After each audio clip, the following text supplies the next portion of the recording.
What is up, everybody? Welcome back to the channel. I'm sorry it's been a few weeks since I last uploaded, but I was recently on vacation and also decided to take a short break from YouTube. But I'm glad to be back and working on new content for the channel. If you're a subscriber to this channel, you know that we are a horror-based channel and that we have been covering retro horror games in these retrospective videos we have been doing. And since it's October and Halloween is quickly approaching, I figured we'd keep it up with yet another horror title. However, this one isn't as much of a retro game, it's actually fairly modern, as it was released in early access on Steam back in July of 2014, before officially being released on consoles in May of 2019. And this game is DARKWOOD, a top-down survival horror game developed by Acid Wizard Studio. DARKWOOD is a very challenging and unforgiving top-down style horror game. When I say this game is challenging, I mean it. This is one of the more difficult horror titles I have ever played. And as for the unforgiving part, well, this game is just that. This game makes you question every decision you make during the playthrough, as dying in this game can mean loss of progress and inventory, and on the hardest difficulty means an immediate game over. So yes, DARKWOOD is extremely unforgiving, but it is also a survival horror masterpiece. And I'm here to explain why. Any fan of survival horror games should give this game a look, if you haven't already. The game takes place in a mysterious dark forest in Poland, or the territory of the Soviet bloc, where the main character has been trapped for an unknown amount of time. The game features a small, semi-open world, with the player unlocking new areas as the story progresses.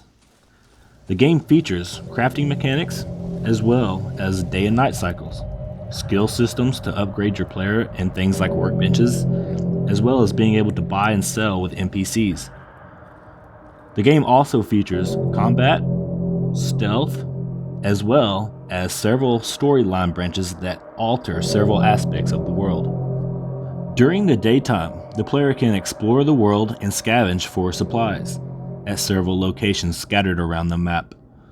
The player may also spend this time repairing doors or barricades around the hideout and crafting new items and upgrades at the workbench. During the day, the player can also cook hallucinogens at his stove in order to gain access to various skills. Any beneficial skill that the player chooses requires a detrimental skill to also be chosen. During the night though, the player cannot leave the hideout and must defend against possible intruders until morning.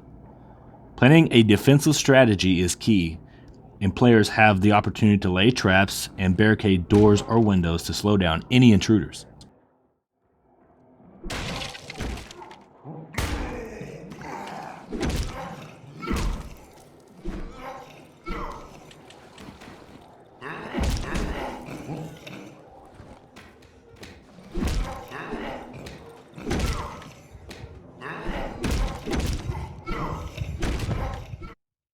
Should the player survive the night, they will gain a reputation with the trader, which can be used to trade for more expensive items. If the player dies during the night, they will wake up in the next morning without receiving any bonuses. Should the player die while out scavenging, they will suffer a loss. Half of the inventory will be gone, which is then marked on the map for later collection. Higher difficulties have higher penalties for death, such as loss of lives or permanent death. So basically on hard, it's game over if you run out of lives.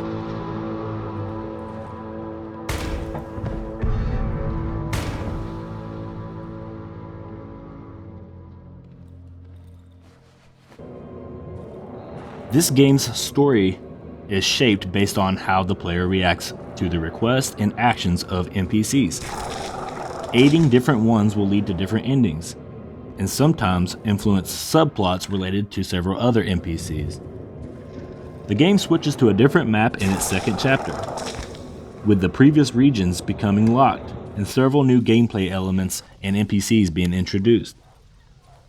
Different characters from the first chapter may appear too, depending on the player's actions. The game features two main endings, with each character's subplot being defined by other smaller actions, as well as which of these endings the player has achieved. Darkwood, despite its gameplay style, which may not be for everyone, manages to be a very intense experience. The game does a fantastic job of creating atmosphere and tension for the player. In other words, this game can cause the player a little anxiety, which adds to the experience. And I'll admit, from my own personal playthrough, Darkwood is addictive in the way of the story and its gameplay once you get the hang of its mechanics. But I can't say that I looked forward to playing this game, not because I didn't like it, but because of how completely difficult the game can be. It's an experience I was enjoying, but also gave me the sense of dread and unease to where I almost could only find myself playing it in short segments due to its unforgiving nature. You will quickly find that this game warns you to take it slow and question every decision you make. For example, the day and night cycle. Once the sun begins to set in this game, you will want to make your way back towards your hideout. But sometimes you will get caught up scavenging for supplies that you will find yourself in a bad situation, being caught outside during the night, which in Darkwood is a very bad idea, as you will almost always surely die if caught out in the dark, so you must plan carefully in these situations. Now let's begin to get into the story of Darkwood. As I said before, this game is set in Poland. You can kind of tell by some of the writings around that you will find and stuff like that.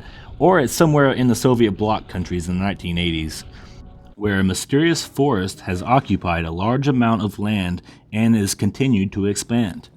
Many people have been left trapped by the forest, and a strange plague is ravaging the survivors, killing and causing victims to transform into monsters and abominations. A group named the Outsiders, consisting mostly of government officials and soldiers, were sent to investigate the woods, setting up hideouts and a tunnel system to get in and out of the forest. By the time the game takes place, most of the Outsiders are dead or evacuated from the zone. In the game's prologue, the player takes control of an apparent doctor as he searches for supplies. The doctor seems to be delusioned with his job of helping people and hell-bent on escaping the forest. After the prologue, the player takes control of the stranger, which is the main character of the game, a man who is searching for a stolen key that will lead him through an underground passageway out of the forest. Other characters include a trader who helps the protagonist in the prologue, a half-man, half-wolf hybrid known as the Wolfman, a cyclist drunk known as the Bikeman, which he is used to help you transport items from hideout to hideout. Also, there's characters known as Pietrek, who is mesmerized by space travel and wishes to build a rocket. During the prologue at the beginning of the game, the doctor comes across the stranger. He is injured and unconscious after an unknown accident. After looting a large key from his body, the doctor theorizes that the stranger possesses knowledge on how to escape the forest. The stranger is then captured, sedated, and eventually beaten as the doctor interrogates him regarding the escape route. At this point, the story focus and controls switch to the stranger, as he engineers an escape from the doctor's house.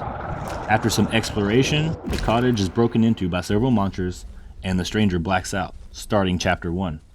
In the cutscene at the beginning of Chapter 1, it is implied that the trader stumbled across the doctor's cottage and rescued the stranger, bringing him back to the hideout in Dry Meadows. The main character, the stranger, will explore underground entrances to make sure that the doctor has not gone through with the key. He finds the door has not been opened in a while, and the player may then side with the Wolfman or the musician in order to find the doctor. Once finding the doctor in the train wreck, either by exploring his house or from the prologue, or get an appointment from the musician, he will attempt to resist the stranger. If the player followed the musician's path, the player will enter a dream sequence with several different outcomes. As Chapter 2 begins, the stranger leaves the tunnel and he finds that he no longer leads out of the forest, instead leads to the swamp. The stranger will also find the beheaded corpse of the trader after his first night. Chapter 2 is where many choices in Chapter 1 affect the outcome of certain characters.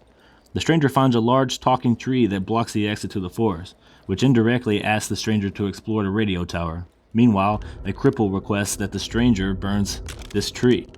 Both pass off for ways of leaving the forest and of reaching the epilogue. During the final section of the game known as the epilogue, the stranger pushes through the forest until reaching a town and their old apartment, where he settles in for a long sleep.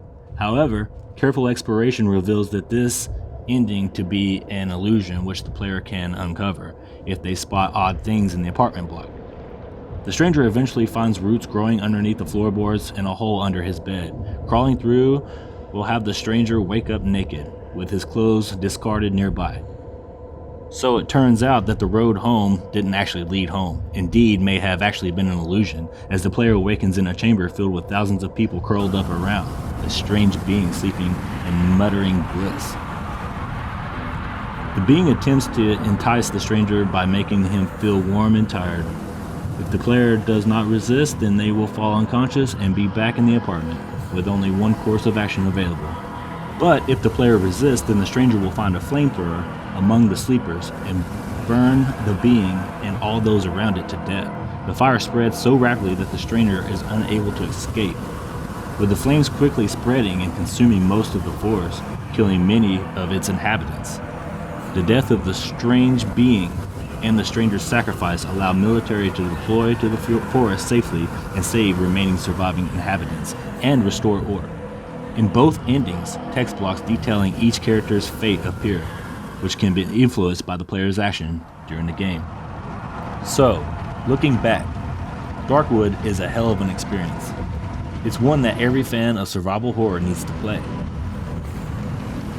It's a difficult game, but it's addictive, with an interesting story that keeps you wanting answers to the questions that the game presents you with. I can't recommend this game enough to fans of true survival horror, but I would not recommend this game to casual gamers, as it may be far too difficult or may be frustrating experience to newcomers of the horror genre.